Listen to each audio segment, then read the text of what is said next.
With this unit, we're going to take a look at the organization of the body and how it's related to medical terminology. Our objectives for this section, we're going to talk about the organization of the body from the smallest unit to the largest. We're going to discuss our 11 body systems and what organs we're going to find inside of each of those systems. Next, we're going to look at parts of a cell and some of the abbreviations and med terms that are associated with that cell. We will look at some word breakdown. So let's talk some definitions related to body systems, and we're going to talk about some new words. And then our abbreviation section for this unit is to do with medications and our do not use abbreviations.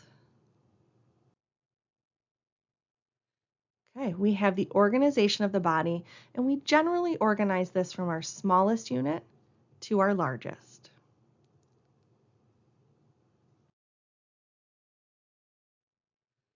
All right, here is a common picture that we often see when we talk about organization of the body. And on the left-hand side, we've got the smallest, and you can see the arrows that come up to the largest component.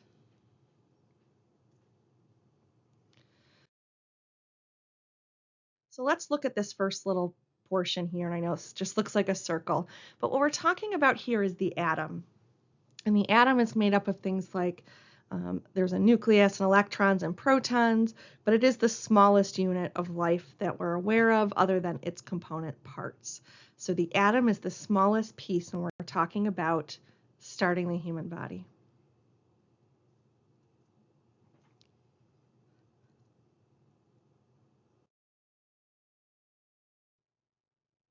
Next up, you can see that we have that atom, but on top of it, we've got two smaller. They look a little bit reddish brown up here.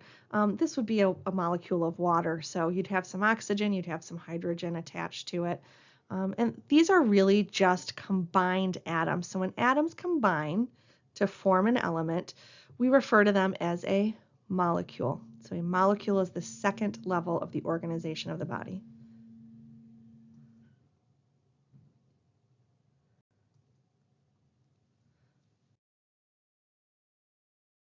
Next up, we have a macromolecule.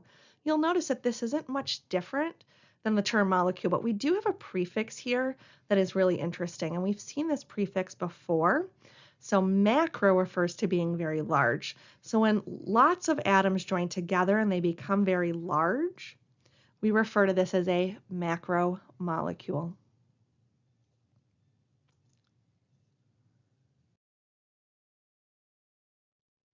All right, next we have an organelle. And an organelle is very interesting. If you break down the term, right, E-L-L-E or L as a suffix refers to being very small. So these are made up of a lot of macromolecules, but they are inside of our cell. And so if we're going to take a peek to the inside of our cell, it is made up of these very small cell components we call an organelle.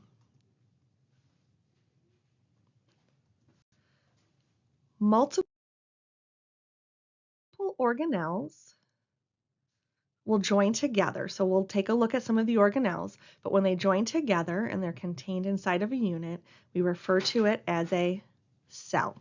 So we will take a look at a cell.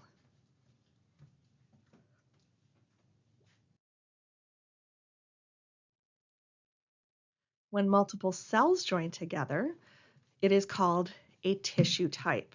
This is an example of an epithelial tissue type. There are multiple different types of tissues, but when many cells join together, we refer to this as a tissue.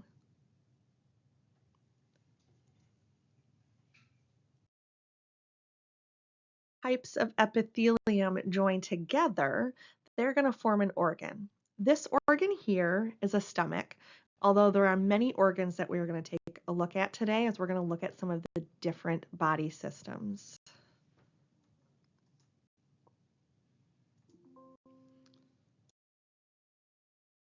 Your body systems join together and all of those organs and organ systems work together, it makes up you. And you are an organism, right? So all of your organs together as they work together is an organism.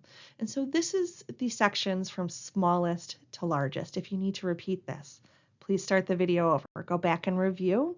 There's many steps here, and it's really important that you understand the flow as they go from smallest to largest. I assure you, you'll get lots of questions on your test about this.